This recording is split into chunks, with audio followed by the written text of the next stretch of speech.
Come to think of it, I've never actually trademarked the phrase best sport, worst league. I came up with it a few years ago, and it really caught on Twitter, and I'll get credit for it for the most part, but there's no money coming in from it.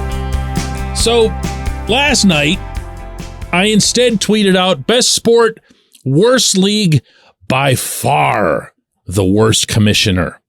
And I kind of like that one. Good morning to you. Good Tuesday morning. I'm Dejan Kovacevic of DK Pittsburgh Sports. And this is Daily Shot of Penguins. It comes your way bright and early every weekday if you're into football and or baseball. I also offer daily shots of Steelers and Pirates where you found this. Golden Knights 5, Oilers 1 in the only Stanley Cup playoff game last night in Edmonton, Alberta. Vegas takes a 2-1 series lead in that event.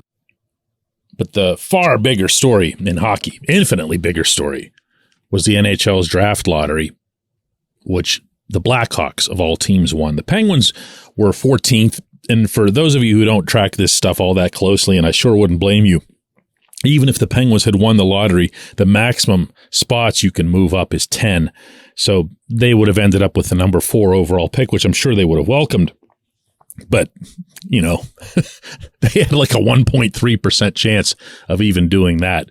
The Blackhawks, as it turns out, get rewarded, in essence, for covering up serial child rape. I learned a long time ago, by the way, not to borrow euphemisms for this sort of heinous act.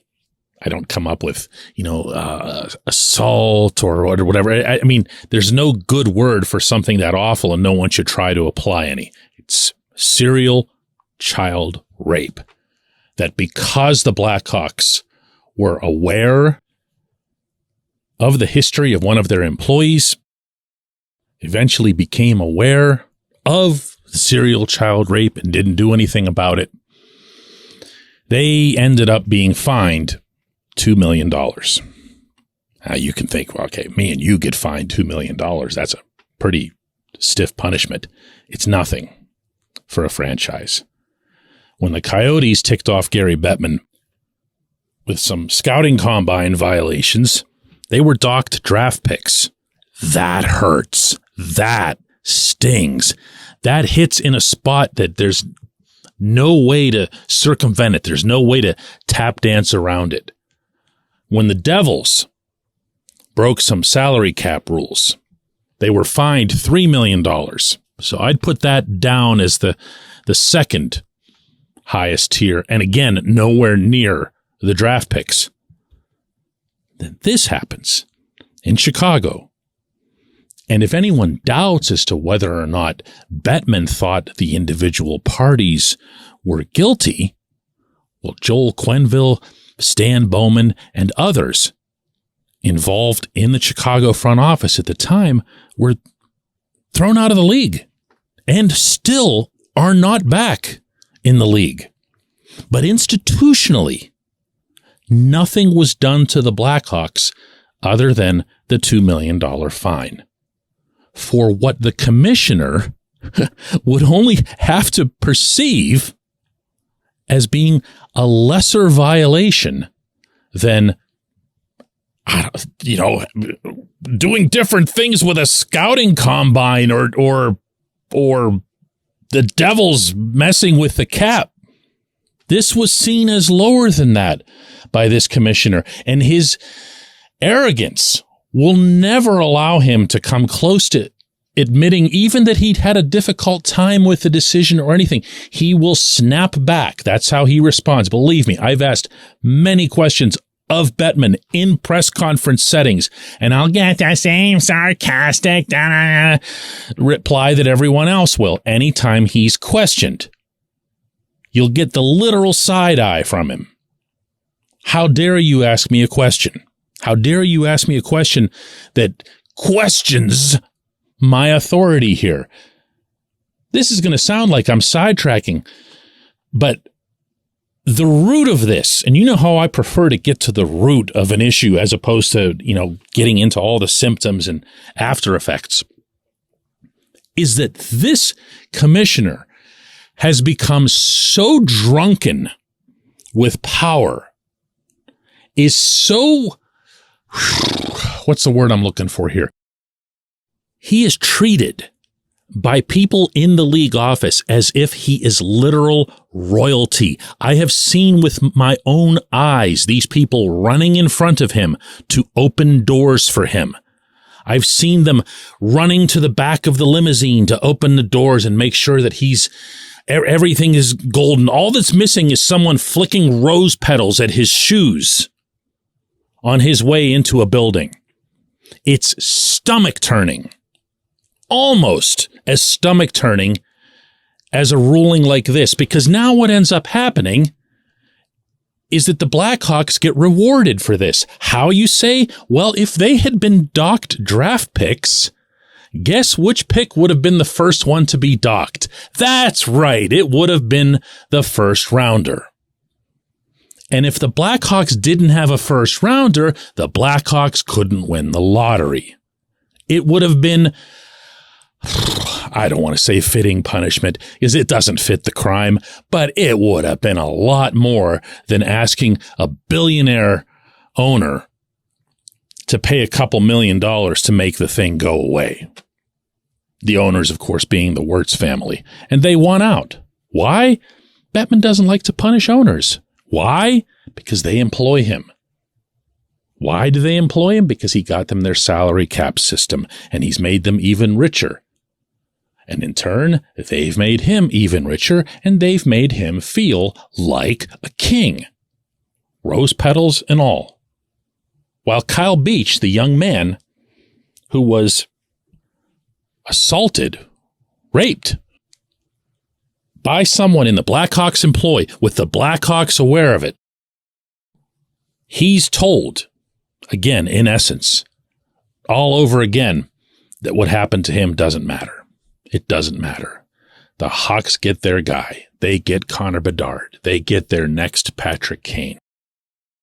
And this commissioner won't feel even the slightest bit responsible for any of it, nor will he have the slightest sense of having to explain it. That's just who he is, and that's just who this league is run by. And that won't change until he is gone. When we come back, J1Q.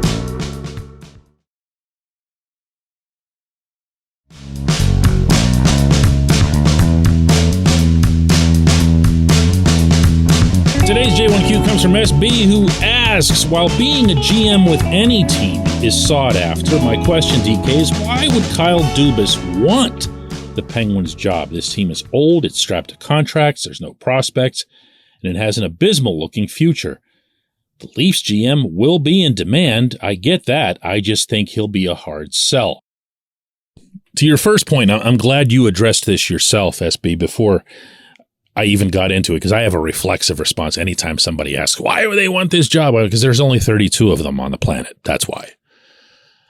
But for the Penguins in particular, the one thing that they offer that's the most attractive to someone like Dubas is that the Fenway Sports Group can and has already publicly stated and will set up a powerful GM position for the right situation. That counts. That matters. When Dave Beeston said that at that press conference, he's the FSG executive vice president who was in after the firings of Ron Hextall, Brian Burke, and Chris Pryor. When he said, we haven't decided yet whether we'll go with a straight GM alignment or whether we'll have a GM and someone over their head, that's message sending, I believe. That's putting it out there that if you're really, really good at this and you can be trusted, you don't want somebody second guessing everything that you do, Pittsburgh is for you. Well, by every account out of Toronto, Dubas has had micromanaging way, way, way beyond his comfort level. Otherwise, nobody'd even be talking about him possibly leaving to go somewhere else. That's the presumed level of dissatisfaction that he has with that.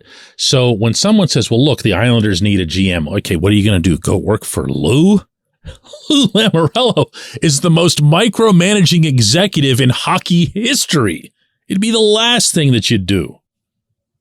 So when you say he'd have any number of opportunities, name them. There aren't that many current vacancies at that level. If Dubas wants out of Toronto and he wants out into a situation where you know you have ownership backing, where you know your team isn't going to stink right out of the chute, which the Penguins absolutely won't, and where you know that you've got a chance to build something with an accepted level of patience from the public. And that's also a part of what will happen here in Pittsburgh, because no one's going to look at the Penguins post-Sid or even late in Sid's career and say, why aren't we winning Stanley Cup still? And that'd be crazy.